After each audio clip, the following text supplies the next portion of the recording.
Rafael Barada, the feet, the drive, fires, got it! What a shot! Two coming from Bueller. Rosario, deep to right. It is gone! A three-run blast! Eddie Rosario is running for Puerto Rico because that's where her mother is from.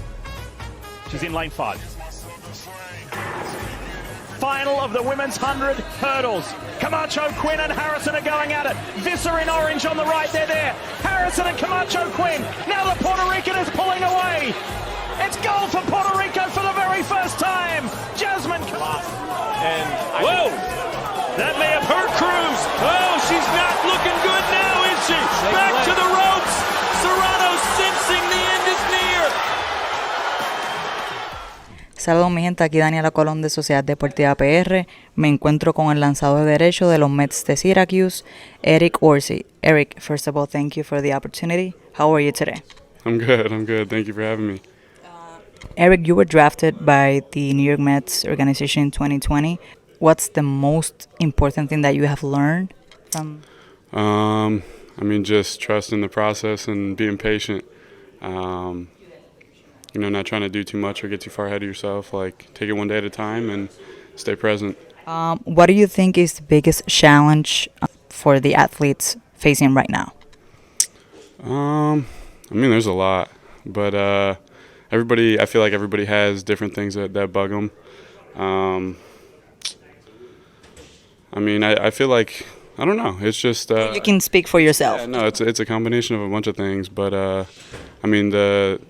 lot of time away from friends and family and constant travel, a lot of time at the field. It's one thing that I've struggled with a little bit. I guess I can speak for myself is like separating baseball from just like everyday regular life. So trying to make sure that like when I leave the field, I leave baseball and all of that here, and then I go home and I can live my life and not worry about what do I got to do at the field the next day, this, and this. How did I perform? Was it good, bad? And sometimes just having that like mental breakaway when you leave the field every day is probably one of the harder things that I've had to deal with, but gotten better at, and I feel like it's probably pretty similar for most of the other guys as well.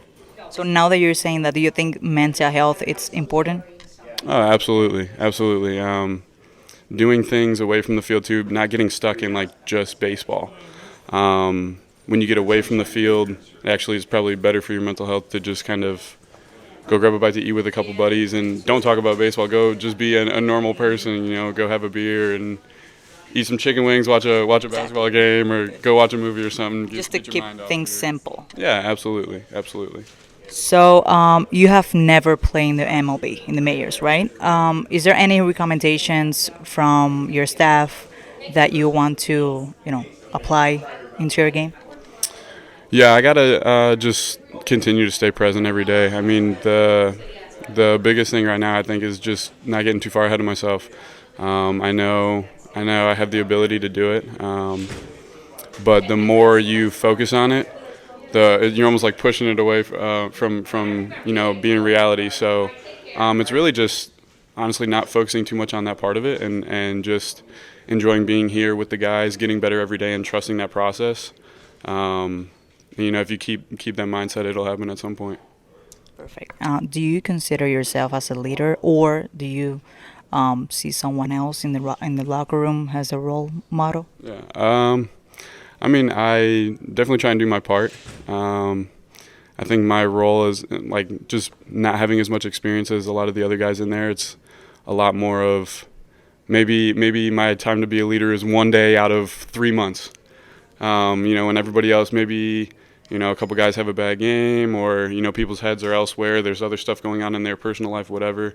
Maybe there's an opportunity for me to step up for a day or two, but I feel like for the most part right now it's just trusting some of the veteran guys.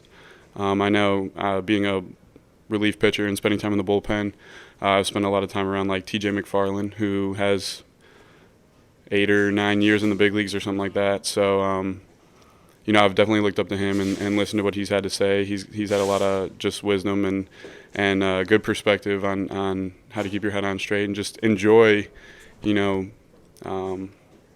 just showing up every day and playing the same game every day. How hard is a pitcher's job? I mean, it's definitely difficult sometimes. I feel like we kind of are a little bit more in control of the game. Like, we're supposed to succeed more than the hitter does. So when it comes to that perspective, it's like, okay, we probably have an easier job than actually hitting the baseball. That's part of the reason why I'm throwing it and not hitting it anymore. But no, it's definitely still something that you have to work hard for. You know, your maintenance on your body, just taking care of yourself every day. And this, again, speaking as a relief pitcher, like, you got to be ready to throw every day. And that's not always the easiest thing to do. So there's definitely a lot of recovery, you know, make sure you eat, sleep. Same goes for any of the other guys, but, you know, it's relevant to pitchers as well. Perfect. What do you think about the pitch clock in the MLB? Do you think it's going to help, or it's helping the batters more than the pitchers? Honestly, I try not to think about it too much. I got introduced to it in 22, so I'm a little bit more familiar with it. But no, I don't know. I mean, I like to work quick as a pitcher, so maybe it's to my advantage. You know, it makes the guy get in the box. I can catch the ball, get on the mound, and be ready to throw right away. So maybe it works to my advantage, but no, I feel like it kind of just depends on the individual. Obviously, there's guys that work slower and like to take their time, and there's guys that like to work quick. Same way as there's hitters that like to step out and, you know, redo their batting gloves, helmet, whatever. And then there's guys that will take a pitch and they won't even move their feet, and they'll just stare at the pitcher for the next one. So I think it just depends guy to guy, but I haven't really tried to pay too much attention to it. It's like, all right, here's a new rule. Whether or not I agree or disagree with it is kind of irrelevant. It's more like, all right, we have to deal with this, so let's just do it. What are your thoughts about sportsmanship? I think it's important. It's an important part of the game. You know, playing with some of the guys that are on other teams now. Like right now, Nick Deeney's here. He was with us last year. You know, we played Rochester with Travis Blankenhorn, and Worcester now has Daniel Polka. So it's all guys that you've played with in the past, and you know, it's always nice to see those guys, you know, be able to talk even though they're on a different team, and obviously they're trying to beat you. So it's definitely an important part of the game, and it's something to pay attention to. But at the same time, you know, you're trying to be competitive, and you know, you always want to win at the end of the day. So there's that happy medium of like being a competitor and I'm going to beat you, and like, hey, we can still be friends. You know, it's good to see you. You know, I still care about you as a human being. But no, yeah, that's a little balance there. Perfect. Do you learn something from the opposite team in every game? I mean, you try to.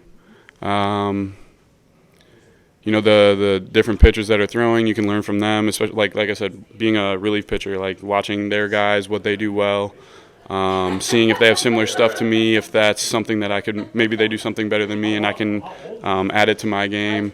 The hitters as well, you're always trying to pick up tendencies, you know, how they swing, all of that, so that if you see them again in the future, whether they're with another team or maybe you go to the big leagues and they're in the big leagues and you have a little bit of experience actually facing them, it's something that you're always trying to pay attention to pretty much every game. You want to try and learn, even if it's nothing like groundbreaking, you're like, wow, this changed my career. If anything, I want to at least learn what type of hitter this guy is, or like I said before, if you relate to a pitcher with similar pitches to you, you know, what do they do better than me and what can I learn? So.